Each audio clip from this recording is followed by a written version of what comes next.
Alex, just your relationship with Nathan Lyon and how it's developed in terms of keeping with him, keeping to him over the years. Well, Gaz and I are really close off the field, and on the field, just some friendly reminders of things that he continues to work on, or just needs to. I don't know.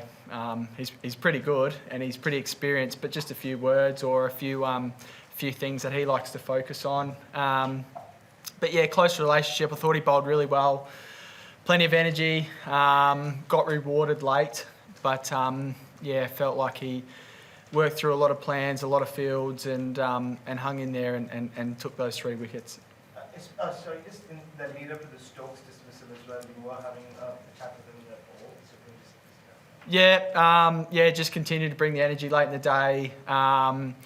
He likes to be reminded about where he bowls on the crease, and I thought he was bowling really well. And when he's just focusing on his best ball is when he bowls his best ball. Doesn't have to worry about fields too much and puts it in the right area. And we're seeing on day 4 that there's some spin there for him. So nothing like put it on middle and hit top of off. That would be too easy. But it was just just some energy stuff. Two-part about Pat. He didn't bowl the last 30 overs, I think, after being superb early. Checking he's all right. 100%. I think. Yep. Yeah. Secondly, how good were those spells, given he hasn't bowled in 5.5 months of the game, and what makes him so difficult for batters on a slower, flatter surface compared to some of the other guys? What can he do to extract something? Again, he's a bowler that always bowls with great energy, always tries to hit the wicket and get whatever he can out of it.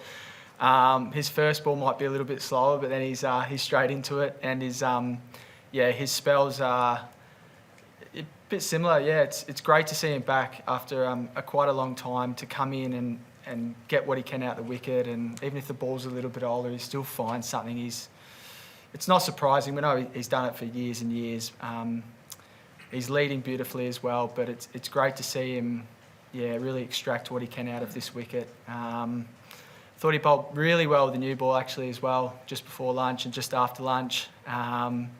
Took 2, took the 3rd wicket, and then I think rotated through a few other plans. Yeah.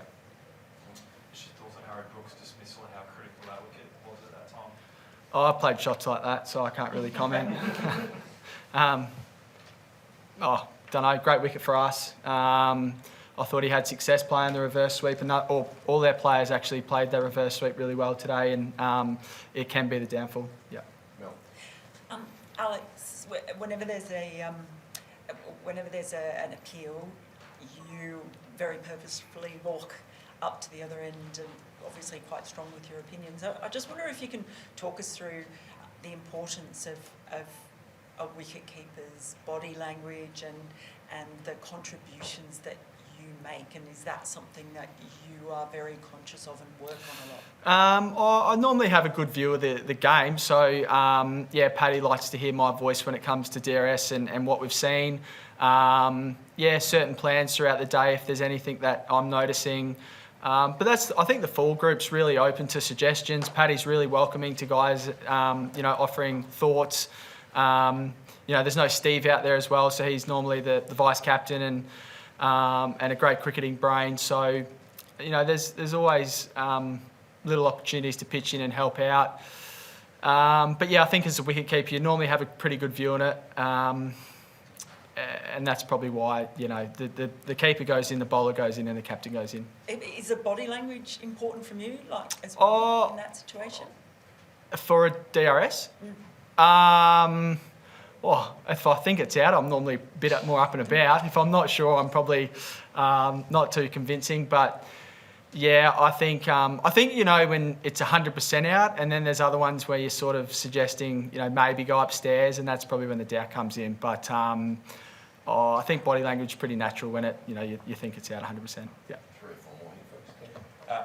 Alex, you referred to Nathan as Gaz, but it sounds like through stump you may have a new nickname starting with an F, one with Filthy.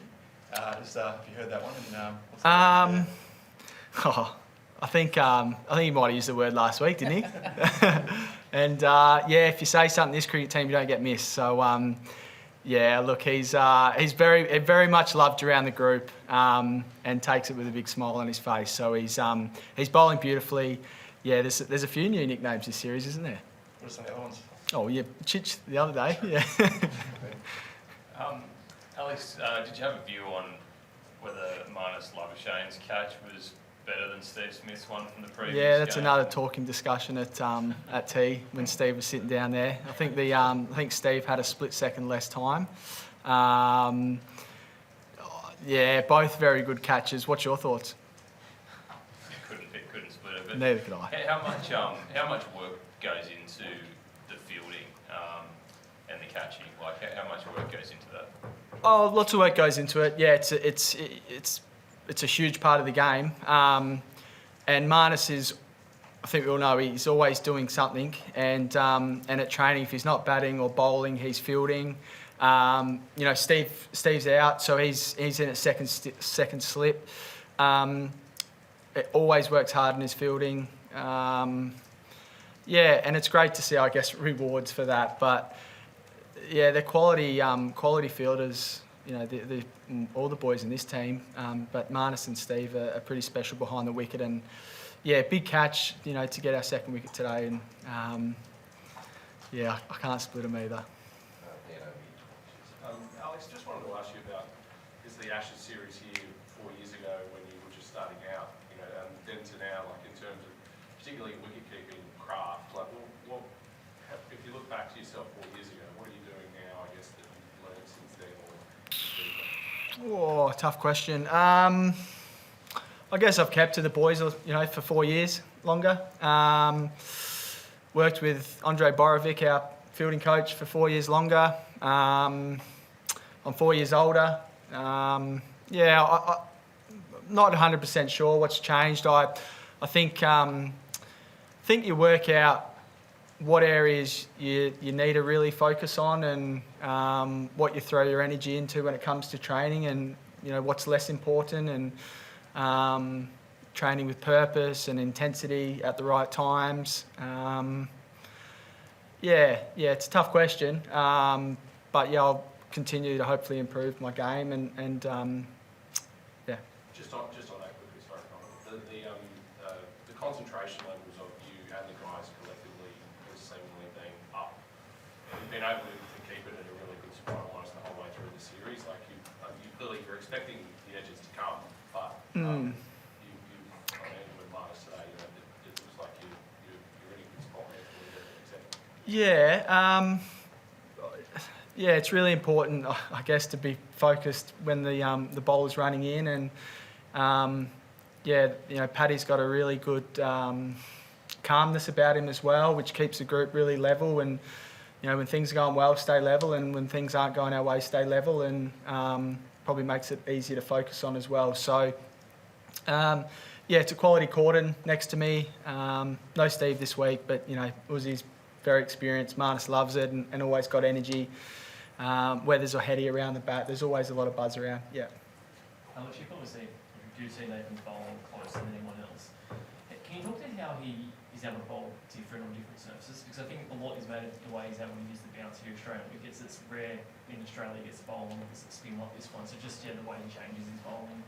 Yeah, it's probably subtle. It's really subtle, and I don't think he trains any differently either. He knows his best stock ball is quality, and I think it's probably a question for Dan Vittori and for Nathan. They do speak a lot. They have great plans. They're very clear when they go out to play on the surface, and they're really quick to adapt as well. I think that's one of Nathan's qualities, is he adapts really quickly. I think it's only subtle. It's slight, 1 or 2 Ks quicker maybe on different venues.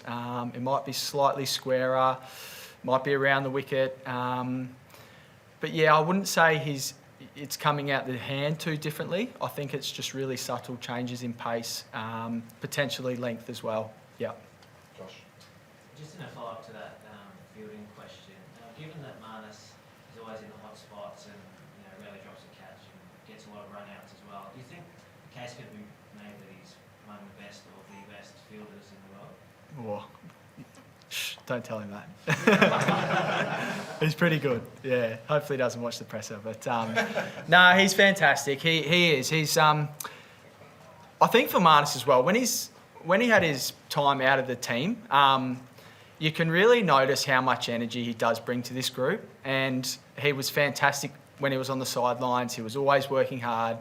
And for him to come back in and score the runs, not this week, but I thought last week and over in Perth was fantastic.